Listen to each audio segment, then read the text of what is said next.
You're listening to Civic Media. You can tune into any of our live shows on any radio station across the state with the Civic Media app. Find us in your phone's app store and listen anytime, anywhere.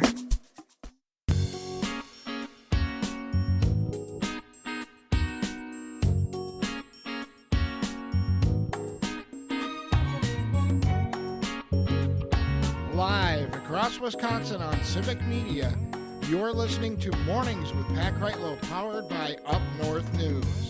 Now, from our Lake Wissota studio, here is the founding editor of Up North News, Pat Kreitlow. Hey, good morning. It is 7:06. It's nice to have you here up north on this Friday morning, Friday the 13th of June, 2025. And coming up, of course, on Fridays, it'll be our Week in Review panel with Chicago journalists Mark Jacob, Jennifer Schulze, former U.S. Attorney Jim Santel. By the way, I neglected to mention last hour, folks would normally hear Courier Newsroom's Kia Vakil. He's on vacation this week, which is why we played back some of our interview with Senate Democratic leader Dianne Hesselbein about the state budget. But I think we have Kia back next week. I forget how long his vacation goes here. But we will have our regular Week in Review panel here. And then 1 hour from now, we will be interviewing Chris Taylor, Judge Chris Taylor, candidate for Wisconsin Supreme Court, potential candidate to go up against far-right Justice Rebecca Bradley in next year's state Supreme Court race in April. Dr. Kristen Lyerly will join us for that.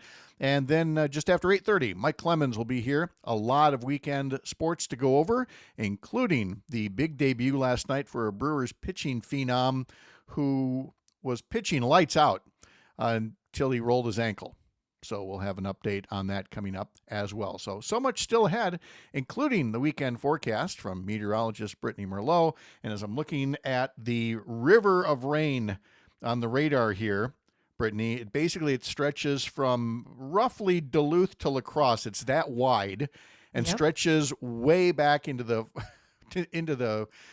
mountains pretty much. I mean, it's just this river of rain that's going to pour right over Wisconsin for a while. Yes, unfortunately. I mean, we've already picked up a half an inch to an inch and a half to places far west already. And this is just the start of it. So we've got another half an inch to an inch to go today, maybe another half an inch still tomorrow as well. And then we could still see some a little bit linger. And we've got rain, honestly, as we go into the entire next week too. So a very, very active, unsettled pattern. And of course, cloudy skies for a majority of the state. There is spots of sunshine far south along the state line, Madison, Milwaukee area. You could see that as well. So you have chances to stay dry. More sunshine south. That rain is going to continue to pour up north as we go through our day today, becoming moderate to heavy at times. A few rumbles of thunder are also possible as well. And then by this afternoon, a few scattered storms could pop up in the southern areas. Now, it's a smaller chance, but there is that chance. So heads up for that. Otherwise, you're staying dry. Highs today will make it only to the mid-50s where it's raining, mid-70s far south. And as we go to tomorrow morning, spotty rain lingers far northeast. We are looking at some more showers and storms sparking up far northwest in the afternoon and then rolling through the state through the evening. Highs tomorrow will be about 60 degrees up north, 80 degrees down south. So if you're looking for the summer weather and some sunshine, southern parts is where it's at. But everyone is going to be dry on Sunday. Highs in the 70s statewide. But I'll tell you what, heads up, Monday, get that AC ready. It's going to start to get pretty hot and humid with some stronger to severe storms possible. This week, nothing to worry about.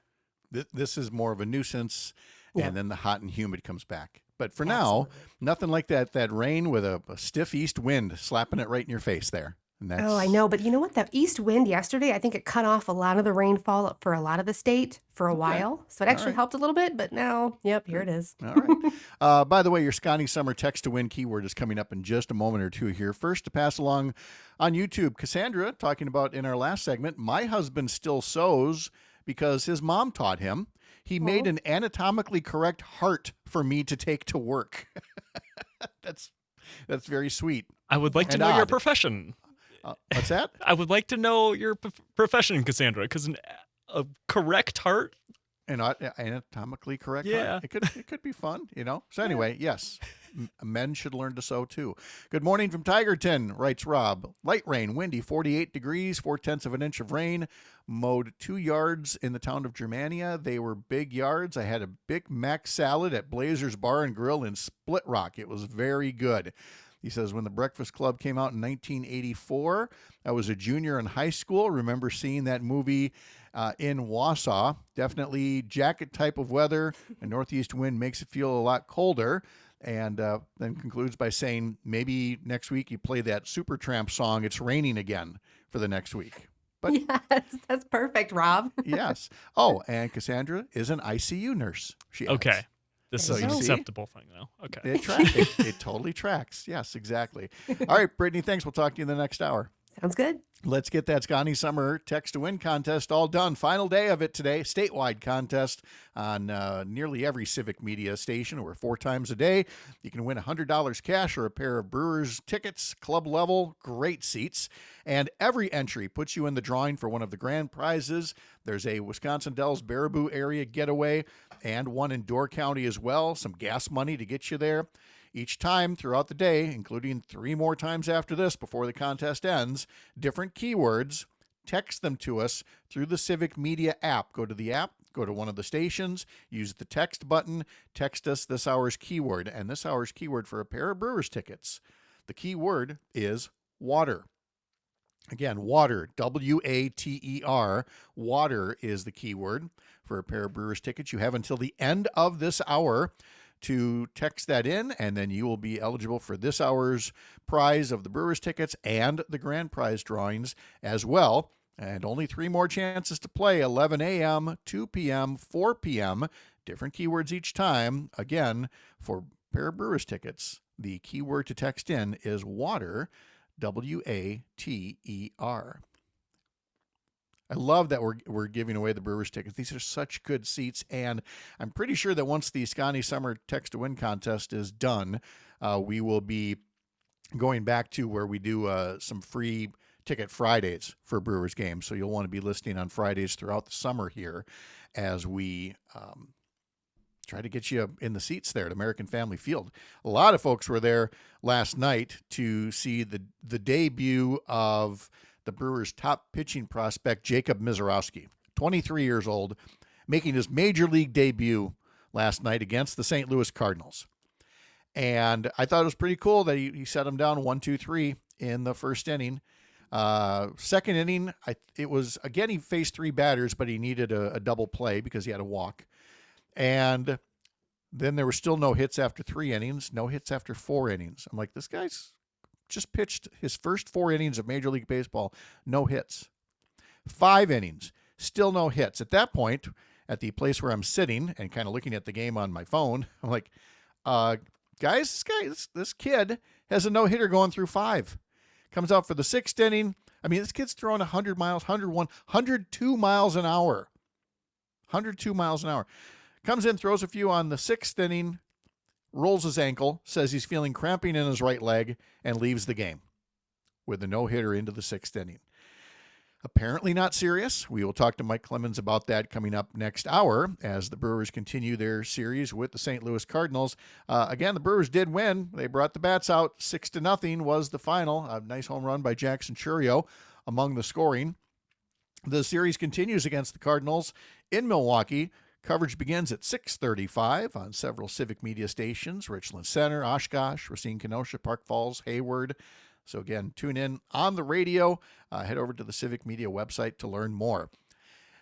For folks that are following the Stanley Cup Finals and who have to go to bed early, like me, thinking that Florida was going to win another one, they were up 3-0 after the first period.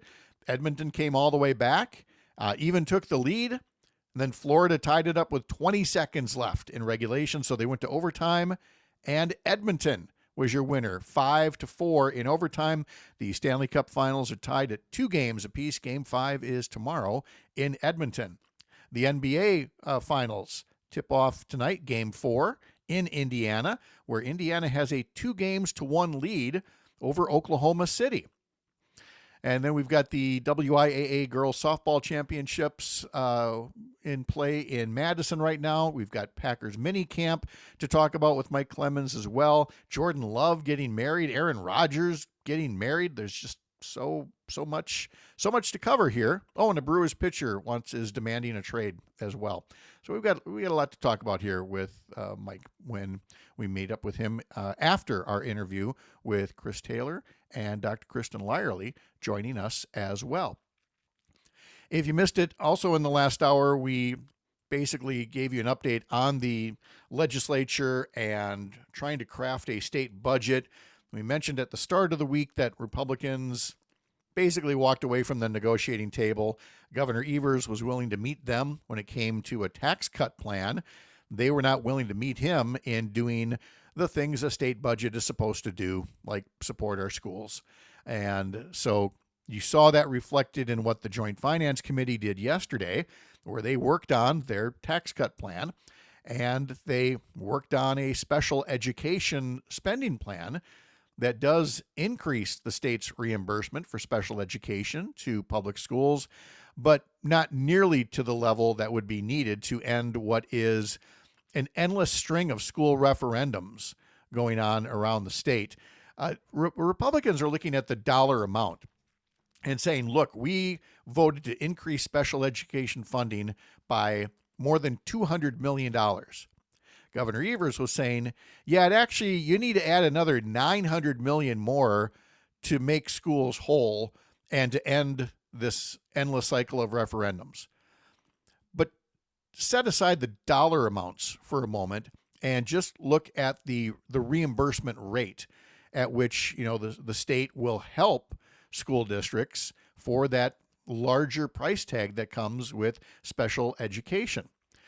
Back in 1980, I learned from Molly Beck in the Milwaukee Journal-Sentinel. In 1980, the state reimbursed 2/3 of the cost of special education, 66%. It had come down to about 30%. And then it came up in the last budget to 32%. And Governor Evers said, look, can we at least get back to 60%? Let's get to 60%, help out with special education costs, especially since Republicans reimburse voucher schools at 90%. 90% reimbursement for special education for voucher schools. The governor said, could we at least get to 60? Because we're at 32 right now. Republicans were like those guys in the pawn shop show going, best we can do is 37.5. So that's what they voted on, 37.5, which enables them to say, look at the millions and millions of dollars we put into it, without acknowledging they're hundreds of millions of dollars short. And so you, dear property taxpayer, will continue making up the difference, even as Republican legislators sit on a state surplus of $4 billion. Now, Republicans did work on their tax cut plan as well. And according to Jesse Aupoin's story in the Journal-Sentinel, it means about 1.5 million Wisconsinites will pay lower income taxes. The Republicans are allocating about $1.3 billion to it. It does expand the state's second lowest tax bracket. So it does not seem like an unreasonable tax cut plan. But again, the real story is the governor said, this isn't what I'd write, but I can go along with this. Now, how about you guys help out our schools that you've been underfunding for 16 years? And Republicans said, no, it's something, it's a shortfall they would just as soon perpetuate. And that's what we have happening right now. All right, still ahead, we'll be talking with our Week in Review panel, Mark Jacob, Jim Santel, Jennifer Schulze, later Judge Chris Taylor, running for Supreme Court, Kristen Lyerly, Mike Clemens, all from the heart of America's Up North, live from Lake Wissota, here on the Civic Media Radio Network. I'm Pat Kreitlow.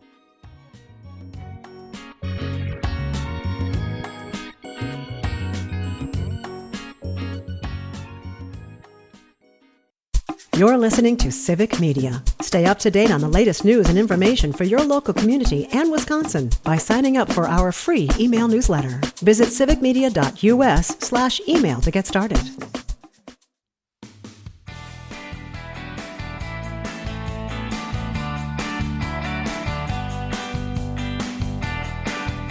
Once again, our Scotty Summer Text to Win contest keyword for this hour is water, W-A-T-E-R, water. And you can text that in using the Civic Media app by the end of the hour to be eligible for Brewers tickets and be part of the grand prize drawing as well. Jim from Brookfield on the text line, why doesn't Governor Evers use his bully pulpit to hold a press conference, use bar graphs, and call out the Republicans on school funding? You're not the first person who has said that. Can more be done? I will let the governor speak for himself on that one. He did make an appearance in the Chippewa Valley yesterday, and local media covered it. I recall seeing sound bites on the governor's impression of, the National Guard being used the way that it was in California and what would happen if something similar happened here in Wisconsin. So that's going to get us talking to our panel because, again, it was the way that President Trump essentially commandeered the National Guard away from California's governor to politicize and militarize protests against ICE. That has been one of the big stories of the week. So we've got former U.S. Attorney Jim Santel here. He hosts Amicus, a law review, every Saturday morning across the Civic Media Radio Network. Jennifer Schulze is here. You can find her columns on Substack. And, of course, we've got Mark Jacob here as well. You can find what he works on at stopthepresses.news. Hello, panel. It's nice to have you all here. Good morning. Good morning. James, we will start with you, former U.S. attorney, where for a time the Trump regime, and I think I might just go with that word now, the Trump regime's plan for a military presence in every major American city was dealt a bit of a setback by a judge, although not then the setback was kind of set back a bit. Tell us what's the latest on that. Sure. So this is federal judge Charles Breyer, Breyer. He's in San Francisco. And he receives, again, this emergency petition from the governor saying that the president does not have the authority to do what he is doing there.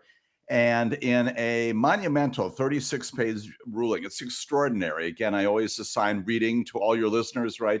It's worth reading. It really is very good. It's accessible. He basically says that there is not a rebellion. He invokes the statute. For what it's worth, it's the Military Act of 1903, Section 12406. And you can only do this if, in fact, the Commonwealth, the United States, is invaded, or there's a danger of invasion, there's a rebellion or some danger, and the president is unable with regular forces to execute the laws of the United States. He goes through all this analysis and says, okay, we're looking at what we're seeing on the ground here, not a rebellion, not an invasion, sort of like the Alien Enemies Act analysis as well. Excuse me. And in the end, he says, just because there are some individuals who may have caused some violence here does not rise to the level of a rebellion. And notably, he says individuals' right to protest the government is one of the fundamental rights protected by the First Amendment. Just because some stray bad actors go too far does not wipe out that right for everyone. The idea that protesters can so quickly cross the line between protected conduct and rebellion is untenable and dangerous. He says, nope, got to stop it. The Court of Appeals for the Ninth Circuit, the appellate court beyond him, does enter an administrative stay. That sounds as bad as it probably is, but it basically suspends that for a while they can take a look at his order. It doesn't mean that they have reversed it. That is not the case. They simply said, we'll keep everything in place for now. It does mean that for this weekend and the No Kings protests around the country, Donald Trump remains in power there, and the judge's order is not in effect. So back and forth a bit, but a very compelling piece of writing from the judiciary, once again, saying, Donald Trump, but you don't have the authority to do this. Which, Mark Jacob, we all knew. It was self-evident that this had nothing to do with actual rebellion. This was about using, authoritarian, dictatorial, levers of power to put your opponents at the end of a gun. Yeah, I mean that's the basic MO of these folks is calling everything an emergency or an invasion or an insurrection, and therefore they can not go through due process and other normal efforts. Instead, can just do whatever they want. It's Trump trying to be a king, and in L.A. They sent in the guard. But before they send in the guard, things calmed down because, obviously it was the kind of street disturbances that happen in this country sometimes, and the local authorities were able to handle it. And so Trump claimed, well, the National Guard fixed the whole thing. Well, the National Guard hadn't even arrived when it got everything calmed down. So I mean, they're just lying about this. And Pat, I also want to mention in this context that Kristi Noem said yesterday, everyone is focusing on the Padilla stuff and the senator being thrown to the ground and handcuffed, which is, I understand that why they would. But Kristi Noem at that same event said that they were sending that their attempt was to liberate California and Los Angeles from the socialists. They said that was their goal. Well, that's in effect, that's regime change. That's them deciding that they're going to subvert duly elected authorities of a state. Oh, that's nothing new. That undermining the results of an election. You've had, in Florida, was it the governor replacing sheriffs or district attorneys, things like that. Right. So this is very much par for the course. And Jennifer, quick before this break here, we've got a minute here, but one of the things at the heart of coverage of this is this a riot or is this a protest? And how newsrooms decide to approach the way they cover these things. Well, it's a riot if you work for Donald Trump. So if you're right-wing media, it's a riot. And in fact, he's been calling it an insurrection. Obviously, it's neither. But if I spent a lot of time this week on right-wing media, Fox in particular, and I thought my head was going to light on fire. And that is the predominant media outlet in the country, and people are being told things that are so wildly false about Los Angeles and being shown AI generated pictures of things that are, they're fake. They are. And so we'll talk more about the fakery and the perils of news coverage here when we return with Jennifer, Jim, and Mark, all part of our Friday morning, powered by Up North News, here on the Civic Media Radio Network. I'm Pat Kreitlow. We'll be back right after the Midwest Farm Report and an update.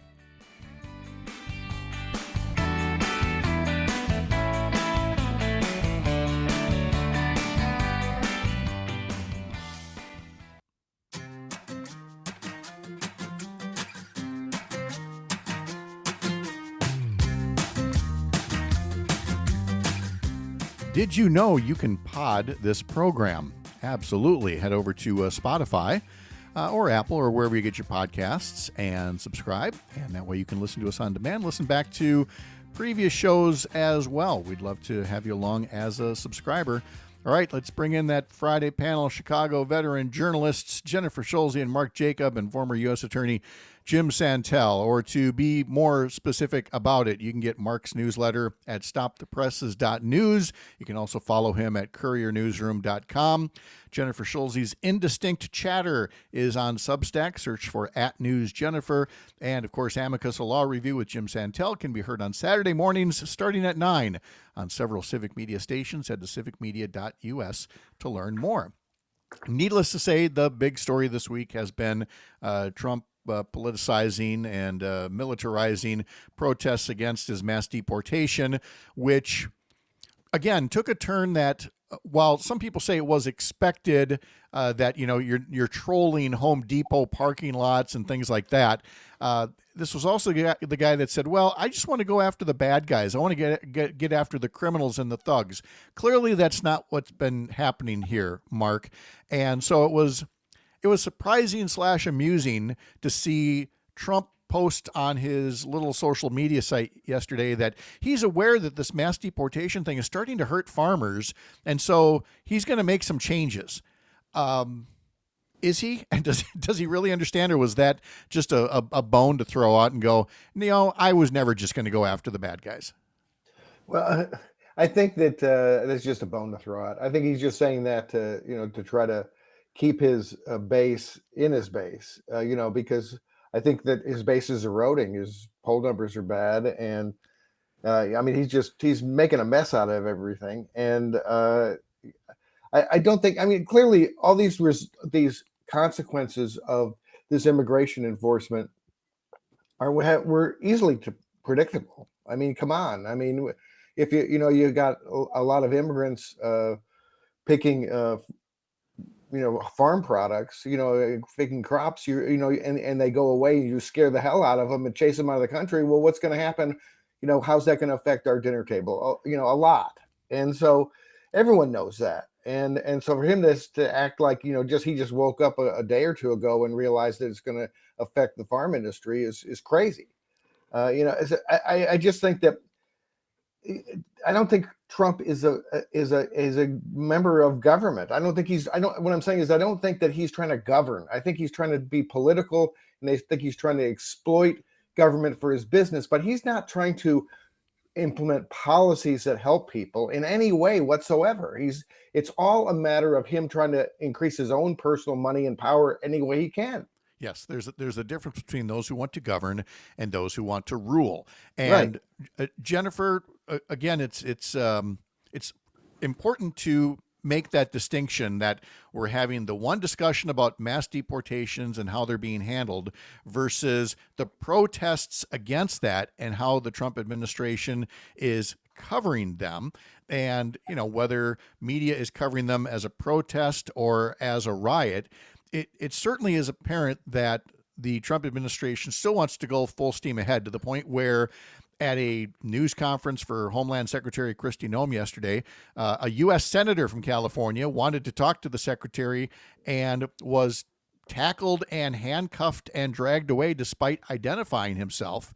And while Kristi Noem essentially wasn't really telling the truth, I would argue, about the circumstances behind it, I don't think anybody should hold their breath expecting an apology, and that things like this won't happen again. Well, she met with Padilla after the incident, and I was just reading about an interview that he gave about that meeting where he said she didn't apologize. So that's not going to happen. I do think that in a normal world, somebody who was leading a press conference and is in a leadership role in the United States government would have said, hey, what's going on over there? And she kept talking. She did not stop. And just so everybody's clear, she knows who Alex Padilla is. He is the chair of the subcommittee, or the ranking member of the subcommittee on immigration in the United States Senate. That is the committee that deals with many of Kristi Noem's issues. She knows who he is. They've met before. When her team says he was engaging in political theater, I would argue they were engaging in political theater by pretending, oh my God, there's gambling going on here. They were, shocked that oh, who is that? They knew who he was. She didn't try to stop it. And even as he kept saying who he was, if you watch that video, it's brutal. And if it can happen to a United States Senator from California, Jim, looking at this as an attorney and that people have, First Amendment rights, but if they can do this to a senator, again, you have an increasing amount of law enforcement officials that honestly, I think have a personal fork in the road they've got to come to, as far as whether they're there to uphold the law or if they are crossing the line into territory that I didn't think we'd see in this country, with hidden police and acting in extra legal means. Pat, that's one of the principal things that comes to my mind whenever I see, again, the Padilla incident, but beyond that, so many other things where you've got these masked, apparently federal officers and others who are out there executing their orders, doing what they're being told. But I do wonder, again, having worked with law enforcement, state, local, and especially federal law enforcement for the better part of 30 years, these are people who've taken an oath to defend not a president, not a governor, no one particular person, but the Constitution and basic principles about how these things are to work. You have to wonder if an awful lot of them, and we'll get another big test of that this coming weekend, if in fact there is additional involvement of law enforcement stopping these protests, you have to wonder if they themselves, as they're going to work in the morning, engaging in these arrests, whether it's tackling Padilla or doing other things out there, if they are wondering inside their own cognitive analysis, what am I doing here? And it really is contrary to the basic concepts of law enforcement. Once again, to arrest somebody, to place them in custody, just a little bit of civics here again, you got a probable cause to believe that they're violating the law, that there has been some law that has been obstructed here. And again, free speech, as the judge in California just said a day or so ago, it's very strong. And all those things have got to be analysis going on inside the heads of all these law enforcement officers wondering what they're doing. But yet some of those law enforcement officers, Mark, are targeting the journalists themselves. I mean, firing rubber bullets at reporters and camera crews, which I don't think is accidental. I think that there's a degree of state-sanctioned intimidation going on here. Well, if you see that video of the Australian reporter and the people behind her, the law enforcement officials behind her, people behind her, that rubber bullet they shot at her. Clearly, there were no protesters in the area. She was doing a stand up, and they're behind her, and they fire at her, and it's just shocking. And I think that's one of the things I think most dangerous about Trump is that he has clearly made the news media the enemy, and he's made the facts the enemy. And so he's trying to get his people in law enforcement to see it the same way, and to I mean, he doesn't want us to cover this kind of stuff. He wants the cruelty toward immigrants to happen without anyone paying any attention to it or cheering it on. He does not want the facts to be out there. No, and again, that strongman thing is intentional to try to win some kind of a PR war, if you will. Jennifer, it is very easy. We've talked about AI images, social media algorithms.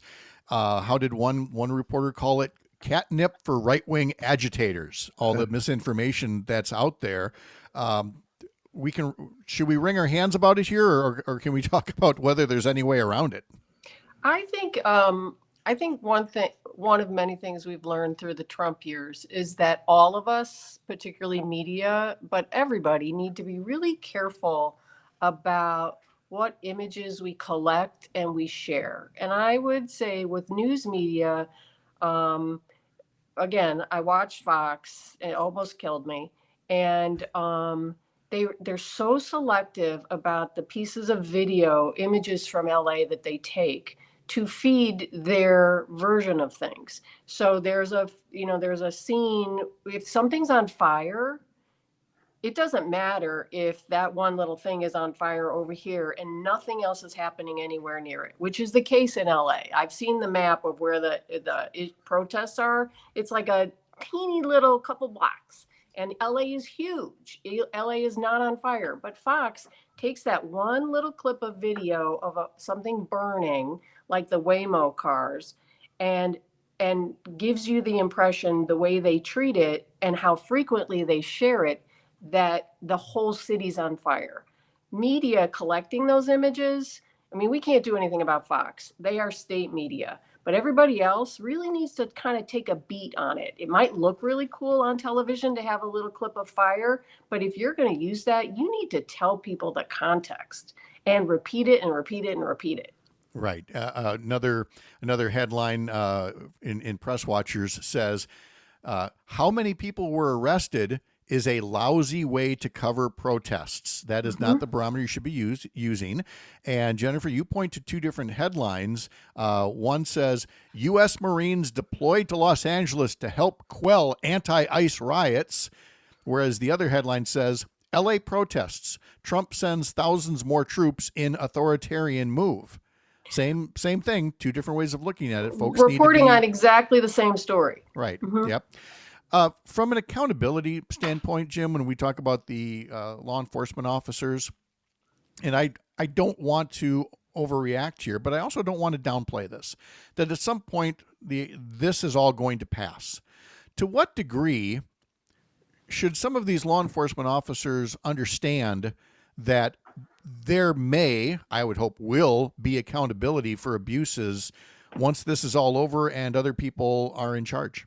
The United States Supreme Court has said just that, Pat. We know that there is constitutional exposure if, in fact, even under assignments, even under direction, you as a law enforcement officer, and that applies very, very broadly, you do something that violates someone else's constitutional rights.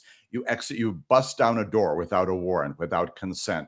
You arrest somebody without probable cause. You engage in a search of an automobile, again, without probable cause to believe that there is something in that automobile. It leads to a scintilla of evidence of a crime. You do those things, you're violating the Constitution, and you've also identified what is in the law regarded as victims of your conduct. It's called Bivens actions. It's after a Supreme Court case that says you can, in fact, file a lawsuit. Frankly, on behalf of the government, I was involved in a lot of those lawsuits, wrestling with what the parameters of that are. And there is that exposure. And frankly, it can't even be monetary exposure. You can plainly get damages against the government for doing these kinds of things. And again, you look back at this Bivens case in particular, as I often do, commend reading it because it talks about the fundamental right of law enforcement, yes, to do what it is doing to ensure safety and security, but also the right of the people not to have their basic fundamental rights of theirs trampled on by government. For some of you, a local update is next. For others, we'll continue the conversation here, including ABC firing somebody. The headline from a Mark Jacob video, "When telling the truth is a fireable offense." You can catch Jim Santel on Amicus, a law review, Saturday mornings at 9, Mark Jacob's newsletter at stopthepresses.news, and Jennifer Schulze's Indistinct Chatter on Substack. Search for News Jennifer. I'm Pat Kreitlow. This is the Civic Media Radio Network.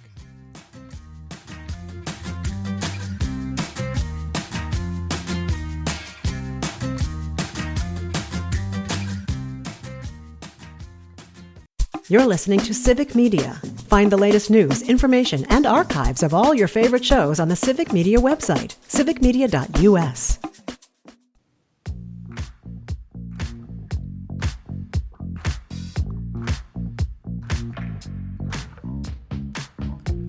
One more time, the key word in the Scotty Summer Text to Win contest is water, W-A-T-E-R. You've got 7 minutes or less to text that to us through the Civic Media app for a pair of Brewers tickets and to be eligible for the grand prizes that will be given away as well.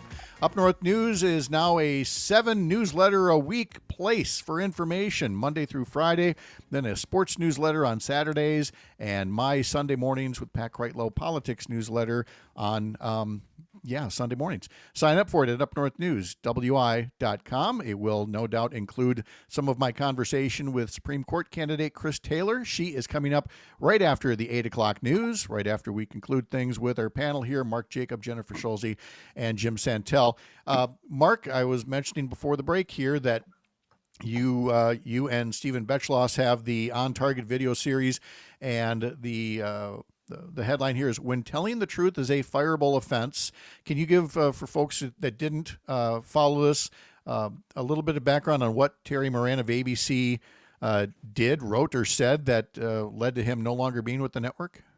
Yeah, Terry Moran, longtime veteran of ABC News, posted on social media last week, I believe, or over the weekend, that that Donald Trump and especially Stephen Miller were world-class haters, and explained that that they had hate in their hearts, and especially he was focusing on Miller, who obviously is has these white supremacist feelings and is turning it into policy. It was a little unusual thing for a correspondent to post. I could see why, if I were his boss, I would have been a little alarmed. I'll say that. But at the same time, it was true. I mean, the thing about it was true. I mean, Stephen Miller pushes this kind of great replacement theory that brown people are coming into the country to steal the culture from white people and stuff like that. I mean, he is a hater. And so it was one of those things where, yeah, I mean, how much should he have been punished for telling the truth? And is it okay to tell the truth in today's world in journalism? And my feeling about that is that I feel like that, I don't know Terry Moran, but I feel like he must have been, I think he felt really bad about having to mute the truths for so long and put things and frame things so much in careful tones when what's happening in front of us is a racist, sexist attempt at dictatorship. I mean, that's really, Pat, that's what's going on right now. And for you to be in the news media and try to, kind of soft pedal that must drive people crazy. Jennifer, what was your own reaction to, what he said and how ABC handled it? Well, I think it's bigger than just that post of Terry Moran's. Recall that Terry Moran a few weeks ago did that interview with Donald Trump that got quite a bit of publicity because Moran pushed back on the idea, not the idea, the actual photo that Trump had posted showing Kilmar Obrego Garcia Photoshop with what Trump said were MS-13 numbers on his hand, but it was Photoshop. The President of the United States, let's remember, everybody, posted a Photoshop photo lying about someone that they mistakenly took out of the country and put in a nasty prison in El Salvador. And Moran did this interview with Trump where he pushed him on it. And since then, Trump and his supporters, particularly in right-wing media, have been attacking Moran quite aggressively and demanding he be fired. So I think it's a culmination of all of that. I too, like Mark, if I was his boss, I'd be like, oh my God, I don't need this. And exactly I would have probably said, I would not have fired him, but I don't know what else has been going on there. I do think it's more than coincidence that his contract was up that same day or a day later, which also doesn't make sense because those contracts are negotiated months in advance. Right. So Yeah. something is still a little fishy about it, but I think bottom line, Disney got weak knees. You think he was on the way out anyway, and this was just his party shot? I think the whole thing doesn't make a lot of sense, but I think that Donald Trump is, putting a lot of pressure on these big companies, and I think it worked in this case. Yeah, these countries are capitulating, or these companies are capitulating, Mhm. and yeah, I agree with you. I feel like we don't know everything there yet, and if I were his boss, I'd be like, okay, you don't need to apologize to them, but you should make some kind of a statement about, what's the word they like to use? I was inelegant with my choice of words, or something like that, to say, look, I'm a journalist. I should do better than that. Jim, quickly to you, from the text line, from somebody wanted to know if there was any update in the arrest of Judge Hannah Dugan in that case. Anything new to report on that this week? Nothing breaking in the sense of every day breaking, but this is that period of time when the judge in the federal court there, the magistrate judge now, ultimately Judge Edelman, reviewing the motions to dismiss. And as we talked before, this is premised in part upon the 10th Amendment, judicial immunity. They are fascinating concepts. Ultimately, Judge Edelman will have to decide them. It's going to be quiet for a while. There could be an evidentiary hearing, but unlikely we're going to hear anything anytime soon. The trial date set for July, almost certainly not going to stick, just because you've got all these other things pending. But it may well be that sometime later this summer we'll get an initial recommendation from a magistrate judge about how to resolve those motions. Goes up to the judge. He'll do that. And maybe sometime in the fall there could be a follow-up hearing of some kind that will warrant some attention. But pretty quiet right now, I suspect. And for most of the summer, not to say that there's not a lot of litigating going on. Lawyers do a lot of things in writing, a lot of filings with the clerk of court. All right. Jim Santel's Amicus, a law review, can be heard Saturday mornings, 9 o'clock on Civic Media, playback on Sunday mornings. Mark Jacob has the Stop the Presses newsletter, stopthepresses.news. Jennifer Schulze's Indistinct Chatter is on Substack. @NewsJennifer is the handle you want to look for. Jennifer, Jim, Mark, thank you as always. Have a Happy very weekend. nice Always a weekend, pleasure. everybody. All right. Good to see you all. Appeals Court Judge Chris Taylor is standing by and is going to join us to talk about her announced campaign for a seat on the Wisconsin Supreme Court in April of next year, quite possibly up against incumbent conservative Justice Rebecca Bradley. That's coming up here on the Civic Media Radio Network.